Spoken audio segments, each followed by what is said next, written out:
Amazing, amazing. One thing in what you were just saying there was talking about the fear and having to jump into it wholeheartedly. What are your thoughts about people having a fear of success? I think I have that, or had that, even though that's what you overtly want. I think inside there's a fear that you'll get what you want, and you won't know what to do with it.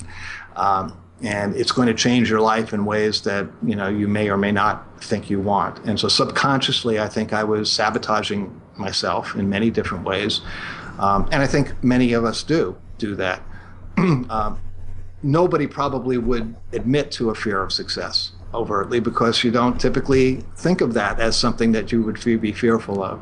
But there are changes that happen. When you're successful, perhaps you have to travel more, and perhaps you like being a homebody, and you're afraid of that, and so you push it away, and you find yourself, I found myself sabotaging myself my whole life as I look back and reflect, in ways that I wouldn't have guessed, and I certainly didn't see as sabotage at the time. So I think it is something that we all have to deal with, but I don't think fear is bad. What I've decided is that one of the things that I did, I've been doing art all my life, but it's always been for the giveaway. And I was carving stone, a very sacred stone for Native Americans called catlinite.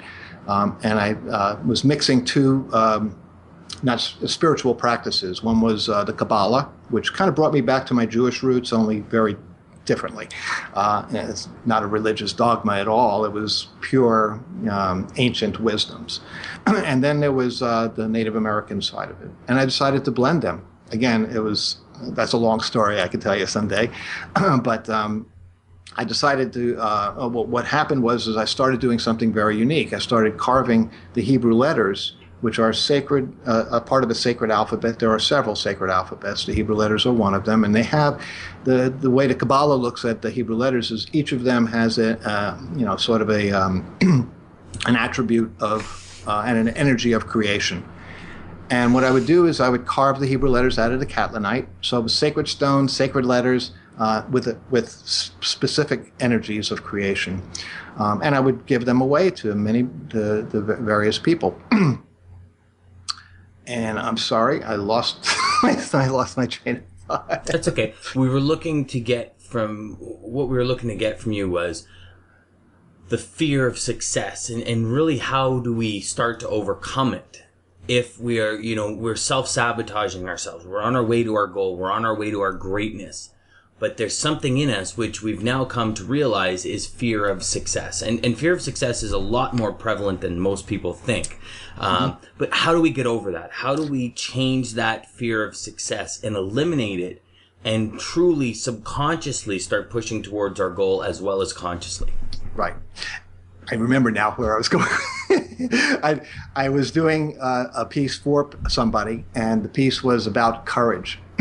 And I really didn't know what courage meant. I think of it in terms of, well, courage is a lack of fear.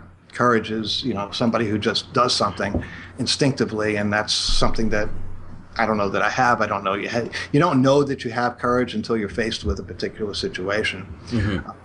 But what happens to me when I'm doing the carving is it's kind of a meditative state that I get into, and I lose myself. But what happens is the meaning of the word comes to me. And the meaning of the word courage came to me, and it was not a lack of fear. It was having a fear, but doing it anyway, and just making that decision. I've since seen that expressed in many different other ways as well. But that was very comforting to find out. It's okay to be afraid. It's not okay to let the fear stop you from going in a direction that you want. It's okay for a little while, obviously, until you get to a place where you're able and ready to go there. But what I found is that, for me, the hardest thing that I'm still working on, I'm by no means where I want to be in my life as far as spiritual awareness, as far as my behaviors and how I go about doing things. But what I find for me is that I recognize the fear, I accept it as part of who I am, and I just keep doing what I'm doing anyway. And I know that still hurts me because I do understand And I'm now not just a believer, but I have a knowing that the way you manifest things is not necessarily to have your subconscious continue to stay in fear, because that works against you, and that's part of the self-sabotage. But basically to be, who you are or what you want to be, and allow that to come to you and then receive that. And I'm not quite there yet. I'm hoping to get there before the book gets too far, so that it can manifest the way my dream is. And I'm seeing it happen. And I'm also watching my fear start to abate as we're speaking. It's starting to move away from me. So I think the best thing that I can answer for you is acceptance. Acceptance and then forgiveness. And those two things for me, I wasn't looking at that as accepting that part of me. I thought there was something wrong with me. And at the same time, I was holding that against me. I was feeling guilty. I was feeling all kinds of ridiculous feelings. At the same time, they were real for me. Once I decided to accept, and once I decided to forgive myself for having those feelings and say, it's okay, I'm watching it fall away from me. And I'm doing work as well. So I'm not saying that it just falls away from you and it happens overnight. It doesn't happen overnight, but it happens. And I'm watching it happen as we speak. So acceptance and forgiveness are, to me, the two things.